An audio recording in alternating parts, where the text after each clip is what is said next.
The Bloodstorm. The Bloodstorm has 6 members, each from a different plane: life, death, air, fire, water, and earth. Achilles is one of the members. He is the Dragon of Water. His cult is known as the Abyssal, which may sound familiar for you Defiant players, because the Faceless Man was originally part of the Abyssal. It is believed that Achilles is locked up in Hammer now. Their next member, Crucia, the Dragon of Air.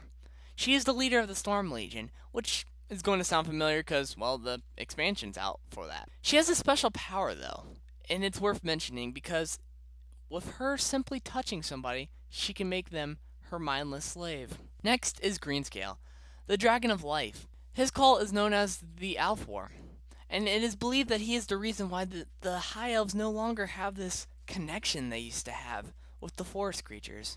Next is Lapheus, the Dragon of Earth, whose cult is known as the Golden Maw. It is also worth mentioning that she has this long kind of feud with Crucia, the Dragon of Air. They typically like to butt heads. Next is Malforge, the Dragon of Fire.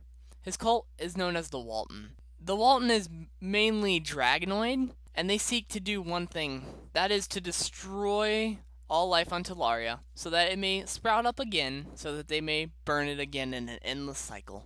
Last but not least, and probably the most well-known character, Regulus, the Dragon of Death. His court is called the Endless Court, and basically it seeks to just destroy all of Talaria and all its inhabitants and cause extinction. These dragons are called the Bloodstorm. They are the dread gods of the elemental planes. Their leader is Regulus. The dragon overlords like to venture off in the cosmos, destroying worlds and feasting upon the power of the Source Stones. When the dragons came to Talaria, Regulus just wanted to simply extinct it, destroy everything on it. However, the other dragons did not want that.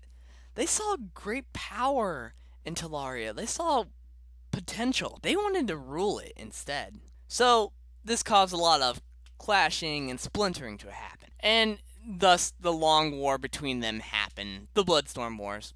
Anyway, with this happening, they needed an army to help fight each other, pretty much.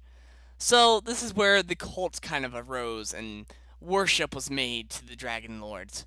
Now, with their armies and their cults, nothing could stop them from raiding Talaria. Until the races of Talaria banded together, took on the dragons, and imprisoned them one by one. They banished Regulus back to the plane of death, and locked up all the dragons. And for a time, peace came. The mages, with the help of the Vigil, helped create this ward that would protect the world, a bubble that would keep out all the dread gods. The Bloodstorm would no longer be able to enter the world. This approximately happens 1,500 years before the actual events in-game. However, this is the game of Rift, and peace never truly stayed.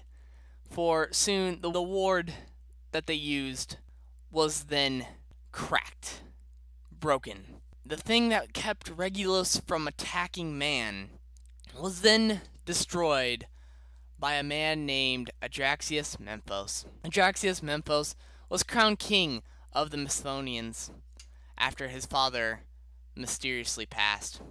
He later became corrupt and grew in Regulus' power. He even waged war on his own brother.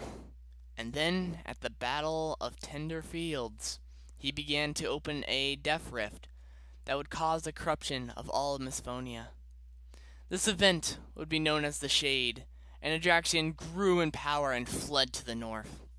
At this time, this is where the Death Rifts now had easy access and could easily invade Talaria and would cause destruction for ages. But alas, Regulus was not the only one that could invade Talaria.